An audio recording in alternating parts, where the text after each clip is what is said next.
Hi, I'm Ian, and this is my wife Jane, and we're from Tuika One Australia, and this is the first session of the Friends for Life course. And today we're going to be looking at unmet expectations in marriage. Now, when we're first going out, you're really in love, aren't you? You spend lots of time together, you're trying to get to know each other better, and you're looking longingly into each other's eyes every day. But this doesn't always continue into marriage, does it? So why is that, Jane?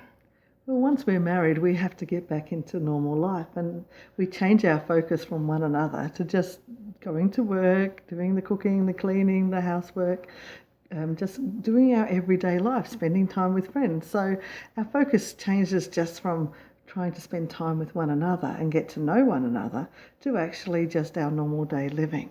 So that's what happens to us in marriage, and that sometimes can bring some problems. But we have expectations when we get married, and we expect certain things out of the other person. And so for a man, Ian, what are some of those expectations, or what would a man want out of a marriage? I guess, men, we like our wives to be good lovers. Yeah. But we also really like them to support us, don't we? We want them to support us in the things we do at work, in our activities, and we just really want that our wives to really share time with us and share our lives with us. Yeah. And women, we also have expectations on our husbands. We want a lifelong friend.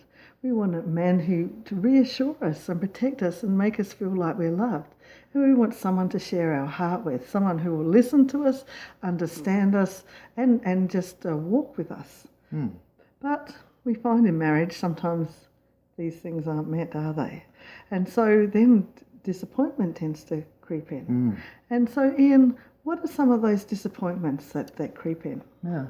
Well, I guess there are disappointments that are just little ones, and then there are big ones. Yep. I guess some of the little ones, just because you come from different family backgrounds, when you actually live together, it might be just simple things like not putting the lid on the toothpaste. Yep. Or, not making the bed in the morning, where I know you like things to be tidy. Whereas I'm maybe not quite so tidy. and that can cause friction. And I guess, in our own marriage, I would do things like I would go and open a cupboard door, get what I wanted out of it, and leave the door open. And not only was that untidy, often Jane would come round and she'd bump into that door and hurt herself, and that was really bad. And so those sorts of things, I guess, really need to be identified and changed. But then there are large disappointments, aren't there? And that certainly also happened in our marriage. I guess about 3 years after we were married, I got attracted to a girl at work, and I ended up having an affair with that girl. It didn't happen just overnight. It happened over a period of time. And for Jane, I didn't think she saw what was going on, but she did. She knew there was something wrong, and she saw what was going on, and it devastated you, didn't it? Yeah, surely did.